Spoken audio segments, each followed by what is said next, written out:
ਇਹ ਮੋਰਚੇ ਨੇ ਬਹੁਤ ਦੂਰ ਤੱਕ ਇਸ ਮੋਦੀ ਦੀਆਂ ਜੜਾਂ ਪੁੱਟ ਕੇ ਰੱਖ ਦਿੱਤੀਆਂ ਵਾ। ਜਿਹੜੇ ਦੇਸ਼ ਦੀ ਸਰਕਾਰ ਆ, ਜਿਹੜੀ ਮੋਦੀ ਦੀ ਸਰਕਾਰ ਆ, ਉਹਨੂੰ ਦੁਨੀਆ ਦੇ ਵਿੱਚ ਲਾਹਨਤਾਂ ਪੈ ਰਹੀਆਂ ਵਾ, ਲਾਹਨਤਾਂ। ਤੁਹਾਡੇ ਇਸ ਮੋਰਚੇ ਦਾ ਸੇਕ ਹਿਮਾਚਲ ਤੱਕ ਪਹੁੰਚਿਆ, ਇੱਕ ਵੀ ਬੰਦਾ ਨਹੀਂ ਜਿੱਤ ਸਕਿਆ ਇਹਨਾਂ ਦਾ। ਉੱਥੇ 2600 ਵੋਟ ਪਈ ਆ, ਸਾਰੀ 2600 ਵੋਟ ਪਈ ਆ ਤੇ ਜ਼ਮਾਨਤ ਜ਼ਬਤ ਹੋਈ ਆ। ਭਰਾ ਮੇਰੀਆਂ ਭੈਣਾਂ ਮਾਤਾਵਾਂ ਸਾਰਿਆਂ ਨੂੰ ਫਤਿਹ ਪ੍ਰਵਾਨ ਹੋਵੇ। ਵਾਹਿਗੁਰੂ ਜੀ ਕਾ ਖਾਲਸਾ, ਵਾਹਿਗੁਰੂ ਜੀ ਕੀ ਫਤਿਹ। ਅੱਜ ਆਪਾਂ ਇਹ ਜੋ ਮੋਰਚਾ ਇਸ 26 ਤਰੀਕ ਨੂੰ 1 ਸਾਲ ਪੂਰਾ ਕਰਨ ਵਾਲਾ, ਉਸ ਵਿੱਚ ਅੱਜ ਤੁਸੀਂ ਵੱਡੀ ਗਿਣਤੀ ਦੇ ਵਿੱਚ ਸਿਰ ਜੋੜ ਕੇ ਬੈਠੇ ਜੇ। ਇਸ ਮੋਰਚੇ ਦੀ ਜਿੱਤ ਦੀ ਉਡੀਕ ਕਰ ਰਹੇ ਹੋ। ਇਸ ਮੋਰਚੇ ਦੀ ਜਿੱਤ ਦੀ ਦਿਨ ਰਾਤ ਅਰਦਾਸ ਕਰ ਰਹੇ ਹੋ ਤੇ ਅਸੀਂ ਸਮਝਦੇ ਹਾਂ ਕਿ ਇਹ ਮੋਰਚਾ ਕੋਈ ਹਰਾ ਨਹੀਂ ਸਕਦਾ। ਇਹ ਮੋਰਚਾ ਅਟੱਲ ਜਿੱਤ ਪ੍ਰਾਪਤ ਕਰੇਗਾ। ਜਿਹੜੀ ਸਰਕਾਰ ਹੈਂਕੜਬਾਜ਼ ਬਣ ਕੇ ਕੁੰਭਕਰਨ ਦੀ ਨੀਤ ਸੁੱਤੀ ਹੋਈ ਆ, ਇਹ ਮੋਰਚਾ ਉਹਨੂੰ ਛੇਤੀ ਹੀ ਜਿਹੜਾ ਵਾ ਉਹ ਜਗਾ ਲਵੇਗਾ। ਇਸ ਮੋਰਚੇ ਨੇ ਆ ਲੰਮਾ ਹੋਣ ਦੀਆਂ ਬੜੀਆਂ ਗੱਲਾਂ ਚੱਲਦੀਆਂ ਕਿ ਮੋਰਚਾ ਬੜਾ ਲੰਮਾ ਹੋ ਗਿਆ। ਜਿਹੜੇ ਸਾਡੇ ਇਸ ਮੋਰਚੇ ਦੇ ਨਾਲ ਘੱਟ ਜੁੜੇ ਹੋਏ ਆ, ਉਹ ਇਸ ਨੂੰ ਸਮਝਦੇ ਆ ਕਿ ਸ਼ਾਇਦ ਇਹ ਮੋਰਚਾ ਲੰਮਾ ਹੋਣ ਦੇ ਨਾਲ ਸ਼ਾਇਦ ਅਸੀਂ ਮੋਰਚੇ ਤੋਂ ਪਿੱਛੇ ਚੱਲ ਜਾਵਾਂਗੇ। ਮੈਂ ਆਪ ਸਾਰੇ ਸਰੋਤਿਆਂ ਨੂੰ ਤੇ ਇਸ ਜਿਹੜਾ ਸਾਡਾ ਆ ਚੈਨਲ ਚੱਲ ਰਿਹਾ, ਇਹਨਾਂ ਦੇ ਜ਼ਰੀਏ ਸਾਰੀ ਦੁਨੀਆ ਦੇ ਵਿੱਚ ਇਸ ਮੋਰਚੇ ਦਾ ਪ੍ਰਚਾਰ ਜਾਰੀ ਆ। ਮੈਂ ਇਹੀ ਕਹਿਣਾ ਚਾਹੁੰਦਾ ਕਿ ਇਹ ਜਿੰਨਾ ਵੀ ਇਹ ਮੋਰਚਾ ਲੰਮਾ ਹੋਇਆ ਵਾ, ਇਹ ਸਾਡੇ ਵਾਸਤੇ ਬਹੁਤ ਵਧੀਆ ਗੱਲ ਆ। ਇਸ ਮੋਰਚੇ ਦੇ ਲੰਮੇ ਹੋਣ ਦੇ ਨਾਲ ਆ ਜਿਹੜੇ ਸਰਕਾਰ ਨੇ ਆ ਸਾਡੇ ਉੱਤੇ ਕਾਨੂੰਨ ਬਣਾਏ ਸੀ, ਇਹਨਾਂ ਦੀਆਂ ਜੜਾਂ ਇਹ ਬਹੁਤ ਦੂਰ ਤੱਕ ਖੋਦ ਕੇ ਇਹ ਮੋਰਚਾ ਉਹਨਾਂ ਜੜਾਂ ਨੂੰ ਪੁੱਟ ਰਿਹਾ ਵਾ। ਹੋ ਸਕਦਾ ਜਿਸ ਤਰੀਕੇ ਦੇ ਨਾਲ ਆਪਾਂ 26 ਨਵੰਬਰ ਨੂੰ ਇੱਥੇ ਆਏ ਸੀ, ਮੋਰਚੇ ਦਾ ਰੌਂ ਵੇਖ ਕੇ ਸਰਕਾਰ ਨੇ ਆਪਣੇ ਨਾਲ ਮੀਟਿੰਗਾਂ ਜਲਦੀ ਜਲਦੀ ਕੀਤੀਆਂ ਸੀ। ਮੈਂ ਆਪਦੇ ਅਨੁਭਵ ਨਾਲ ਸਮਝਦਾ ਕਿ ਜੇ ਇਹ ਫੈਸਲਾ ਉਹਨਾਂ ਦਿਨਾਂ ਦੇ ਵਿੱਚ ਹੀ ਹੋ ਜਾਂਦਾ ਤੇ ਸ਼ਾਇਦ ਇਸ ਮੋਦੀ ਸਰਕਾਰ ਦੀਆਂ ਤੇ ਇਹ ਕਾਨੂੰਨਾਂ ਦੀਆਂ ਜੜਾਂ ਸ਼ਾਇਦ ਉੱਪਰ ਰਹਿ ਜਾਂਦੀਆਂ। ਇਹ ਮੋਰਚਾ ਲੰਮਾ ਹੋਣ ਦੇ ਨਾਲ ਆਪਾਂ ਮੋਦੀ ਦੀਆਂ ਜੜਾਂ ਵੀ ਦੂਰ ਤੱਕ ਖੋਦ ਦਿੱਤੀਆਂ ਤੇ ਇਹ ਜਿਹੜੇ ਕਾਨੂੰਨ ਬਣਾਏ ਇਹਨਾਂ ਨੂੰ ਵੀ ਆਪਾਂ ਬਹੁਤ ਦੂਰ ਤੱਕ ਪੁੱਟ ਦਿੱਤਾ। ਉਹ ਇਹ ਤੋਂ ਪਤਾ ਲੱਗਦਾ ਕਿ ਅੱਜ ਸਾਰੇ ਸੰਸਾਰ ਦੇ ਵਿੱਚ ਇਸ ਮੋਰਚੇ ਦੀ ਚਰਚਾ ਛਿੜੀ ਹੋਈ ਆ ਤੇ ਸਾਡੇ ਜਿਹੜੇ ਦੇਸ਼ ਦੀ ਸਰਕਾਰ ਆ, ਜਿਹੜੀ ਮੋਦੀ ਦੀ ਸਰਕਾਰ ਆ, ਉਹਨੂੰ ਦੁਨੀਆ ਦੇ ਵਿੱਚ ਲਾਹਨਤਾਂ ਪੈ ਰਹੀਆਂ ਵਾ, ਲਾਹਨਤਾਂ।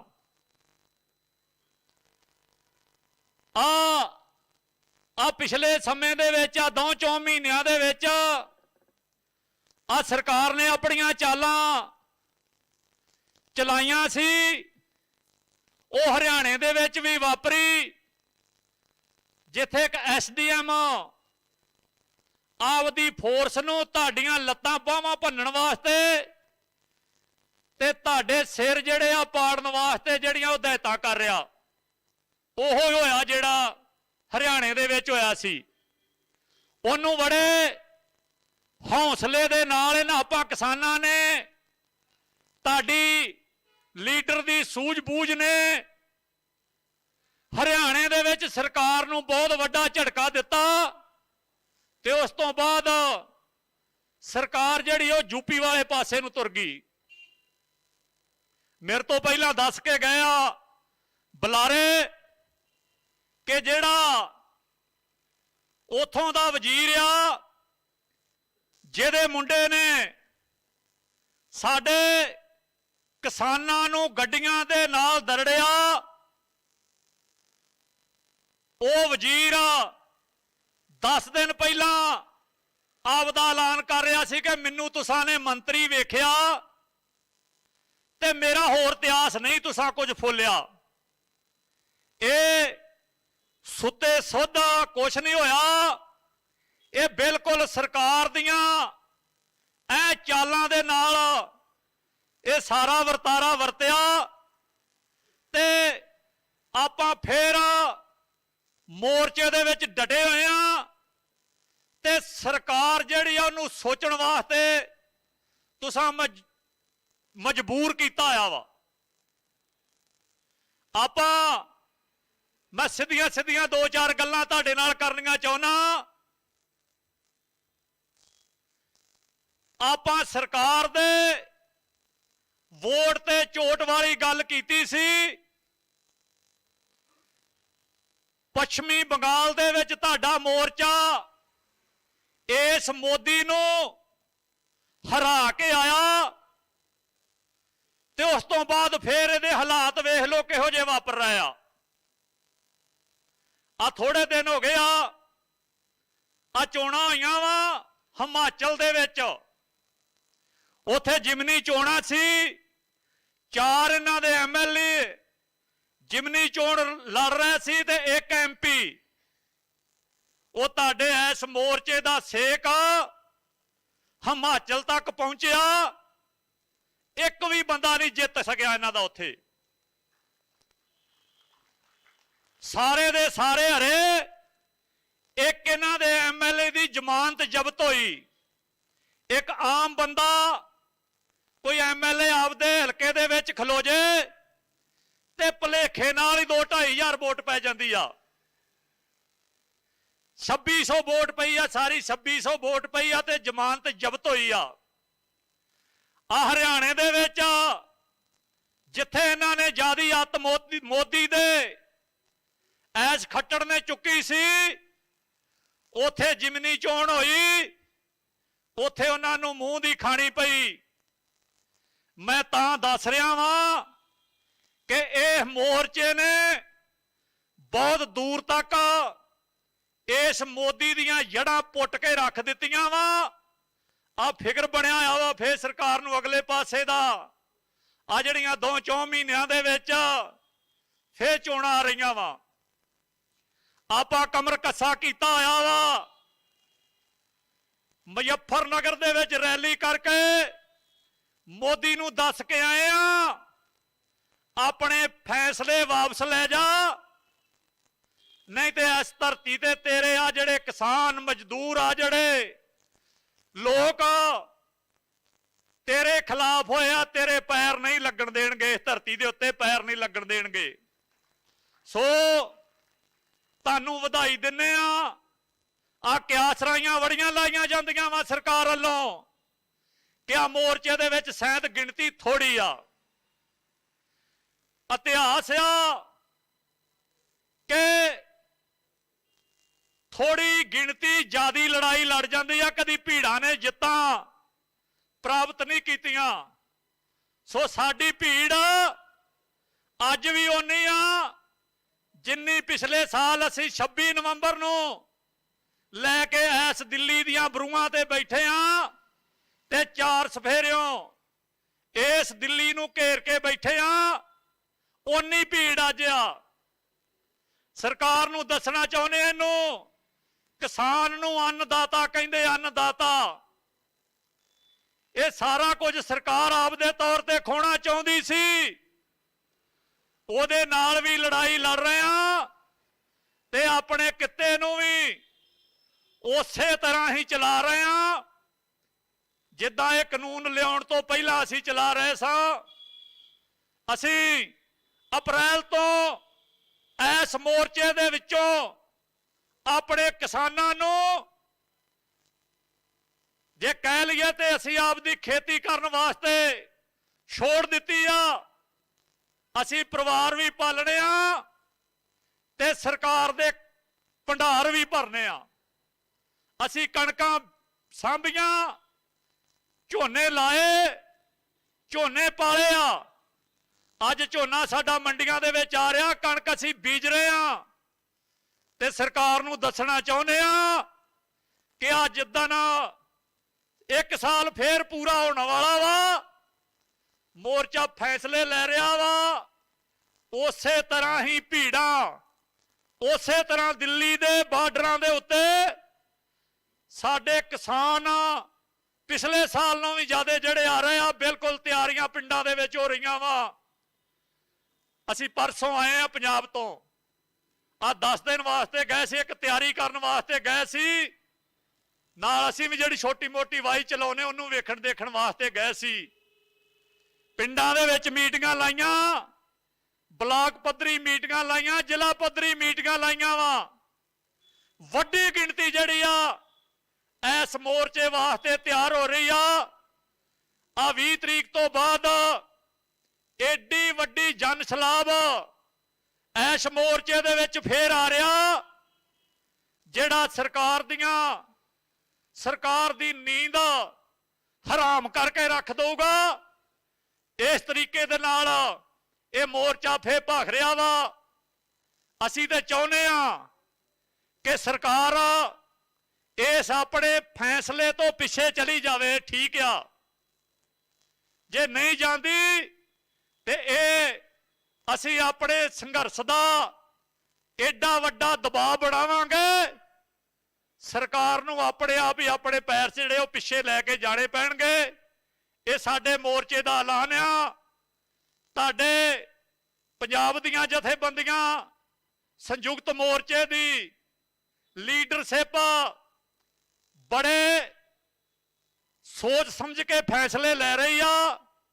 उन्हां फैसलियां दा ही रिजल्ट आ कि असीं 1 साल तो इत्थे बार्डरां दे उत्ते मोर्चा लैके बैठे आ। कानून ते अजे सरकार नहीं लीक मारे, पर ਉਹਦੇ ਵਿੱਚੋਂ बहुत ਵੱਡੀਆਂ ਵੱਡੀਆਂ ਅਸੀਂ ਜਿੱਤਾਂ ਪ੍ਰਾਪਤ ਕੀਤੀਆਂ ਜਿਹੜੀਆਂ ਸਾਡੇ ਸਾਹਮਣੇ ਆ।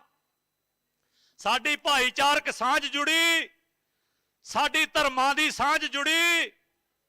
ਅਸੀਂ ਭਰਾ ਨਾਲ ਭਰਾ ਜਿਹੜਾ ਇਹਨਾਂ ਨੇ ਵੰਡਿਆ ਸੀ, ਉਹ ਅਸੀਂ ਸਾਰੇ ਭਰਾ ਇਕੱਠੇ ਹੋਏ ਆ। ਇੱਥੋਂ ਇਹਦਾ ਰਿਜ਼ਲਟ ਦਾ ਪਤਾ ਲੱਗਦਾ ਕਿ 2 ਮਹੀਨੇ ਬਾਅਦ ਵੋਟਾਂ ਵਾ। किसी की जरूरत नहीं पै रही तुहानूं आण के वोट कहण दी, क्योंकि जो वोट मंगण आउंदे आ तुसीं हर पार्टी दे गल दे विच परना पाउंदे जे ते पिछले 75 सालां देश की आज़ादी तो बाद जो इन्हां ने वरतारा वरताया ਉਹਦਾ तुसीं हिसाब पुछदे जे। इस मोर्चे ने उस दुश्मन नूं पछाणन वास्ते सानूं जागरूकता लिआंदी आ। बहुत वड्डी जित प्राप्त करके असीं बैठे आ। कोई साडे मन दे विच भुलेखा नहींगा कि शायद असीं मोर्चा हार जाइए। इहदे विचों बहुत जित्तां प्राप्त कर रहे हैं। आ जिहड़ी जित तुहाडी लांदी आ, ये भराओ सरकार नूं करनी पैनी आ, छेती ही करनी पैनी आ। ਜਿੱਤ ਵੱਲ ਨੂੰ ਦਿਨ ਬਰ ਦਿਨ ਵਧ ਰਹੇ ਆ, ਸਰਕਾਰ ਪਿੱਛੇ ਜਾ ਰਹੀ ਆ। ਮੋਦੀ ਦੀ ਇੱਕ ਹੀ ਗੱਲ ਮੈਂ ਤੁਹਾਡੇ ਨਾਲ ਕਰਨੀ ਚਾਹੁੰਦਾ ਵਾਂ। ਅੱਜ ਜਦੋਂ 2014 ਤੋਂ ਬਾਅਦ ਬਣਿਆ ਸੀ ਨੋਟਬੰਦੀ, 370 ਧਾਰਾ, GST, ਸਾਰਾ ਕੁਝ ਲਾਤਾ। ਉਹ ਸਮਝਦਾ ਸੀ ਕਿ ਜੋ ਮੈਂ ਕਰ ਰਿਹਾ ਮੇਰੇ ਰੱਥ ਨੂੰ ਕੋਈ ਰੋਕ ਨਹੀਂ ਸਕਦਾ। ਵੱਡੇ ਵੱਡੇ ਵਾਲ ਵਧਾ ਲਏ, ਦਾੜੀ ਵਧਾ ਲਈ, ਮਨ ਦੇ ਵਿੱਚ ਫਖਰ ਕੀਤਾ ਕਿ ਮੈਂ ਇਸ ਦੇਸ਼ ਦੇ ਵਿੱਚ ਕੋਈ ਸ਼ੈਂਤਾ, ਕੋਈ ਮਾਰਕਾ ਮਾਰ ਜੂੰਗਾ। ਮੈਂ ਇੱਥੋਂ ਦੱਸਦਾ ਚਾਹੁੰਦਾ ਕਿ ਮੋਦੀ ਹਰ ਗਿਆ। ਆ ਜਿਹੜੇ ਦਾੜੀ ਕੇਸ ਵਧਾਏ ਸੀ ਉਹਨੇ ਮਨਾਉਣ ਤੇ ਆ, ਇਹ ਮੋਦੀ ਦੀ ਹਾਰ ਆ। ਇਸ ਕਰਕੇ ਤੁਹਾਨੂੰ ਦੱਸਣਾ ਚਾਹੁੰਦੇ ਆਪਦੇ ਕਿਸਾਨ ਭਰਾਵਾਂ ਨੂੰ, ਮਜ਼ਦੂਰ ਭਰਾਵਾਂ ਨੂੰ, ਆ ਮੇਰੀਆਂ ਮਾਤਾਵਾਂ ਭੈਣਾਂ ਬੈਠੀਆਂ, ਮਾਤਾ ਭਾਗ ਕੌਰ ਦੀਆਂ ਵਾਰਸਾਂ, ਤੁਸੀਂ ਬੈਠੇ ਜੇ ਬਾਬਾ ਬੰਦਾ ਸਿੰਘ ਜੀ ਬਹਾਦਰ ਦੇ ਵਾਰਸ। ਭਲਾ ਮੋਦੀ ਕਿੱਦਾਂ ਜਿੱਤ ਸਕਦਾ? ਜਿੱਤ ਸਾਡੀ ਹੋਣੀ ਆ। ਐ ਪੂਰੇ ਵਿਸ਼ਵਾਸ ਦੇ ਨਾਲ ਇਸ ਮੋਰਚੇ ਦੇ ਵਿੱਚ ਬੈਠੀਏ, ਆਪ ਦਾ ਪਿੱਛੇ ਸਨੇਹ ਭੇਜ ਕੇ, ਜਿੱਦਾਂ ਮੈਂ ਅੱਗੇ ਦੱਸਿਆ ਕਿ ਇੱਥੇ ਵੱਡਾ ਜਿਹੜਾ ਵਿਸ਼ਾਲ ਮੋਰਚਾ ਫੇਰ ਬਣਦਾ ਜਾ ਰਿਹਾ, ਉਹਨੂੰ ਵਿਸ਼ਾਲ ਮੋਰਚਾ ਬਣਾਈਏ। ਆਪ ਦੇ ਸਾਰੇ ਲੀਡਰਸ਼ਿਪ ਵੱਲੋਂ ਮੈਂ ਆਪ ਜੀ ਨੂੰ ਇਹ ਦੱਸਣਾ ਚਾਹੁੰਦਾ ਕਿ ਤੁਹਾਡੇ ਲੀਡਰਸ਼ਿਪ ਨੇ ਬਹੁਤ ਵਧੀਆ ਤਰੀਕੇ ਨਾਲ ਇਸ ਮੋਰਚੇ ਦੀ ਅਗਵਾਈ ਕੀਤੀ ਆ ਤੇ ਅੱਗੇ ਕਰਨ ਵਾਸਤੇ ਰਾਤ ਦਿਨ ਮੀਟਿੰਗਾਂ ਚੱਲ ਰਹੀਆਂ ਵਾ। ਕੱਲ ਵੀ ਪੰਜਾਬ ਦੀਆਂ ਜਥੇਬੰਦੀਆਂ ਨੇ ਮੀਟਿੰਗ ਕੀਤੀ ਸੀ, ਅੱਜ ਫੇਰ ਸੰਯੁਕਤ ਮੋਰਚੇ ਦੀ ਮੀਟਿੰਗ ਹੋ ਰਹੀ ਆ। ਸਾਰੇ ਜਿਹੜੇ ਫੈਸਲੇ ਲੈ ਜਾਣਗੇ ਉਹ ਤੁਹਾਡੇ ਵਿੱਚ ਦੱਸੇ ਜਾਣਗੇ। ਉਹਨਾਂ ਫੈਸਲਿਆਂ ਨੂੰ ਪੂਰਨ ਜਿਹੜਾ ਵਾ ਆਪਾਂ ਸਿਰੇ ਚੜਾਉਣਾ, ਇਹ ਤੁਹਾਡੇ ਤੋਂ ਉਮੀਦ ਕਰਦੇ ਆ। ਕੋਈ ਬੋਲਦਿਆਂ ਵਾਧਾ ਘਾਟਾ ਹੋ ਗਿਆ ਤੇ ਮਾਫੀ ਚਾਹੁੰਦਾ। ਵਾਹਿਗੁਰੂ ਜੀ ਕਾ ਖਾਲਸਾ, ਵਾਹਿਗੁਰੂ ਜੀ ਕੀ ਫਤਿਹ।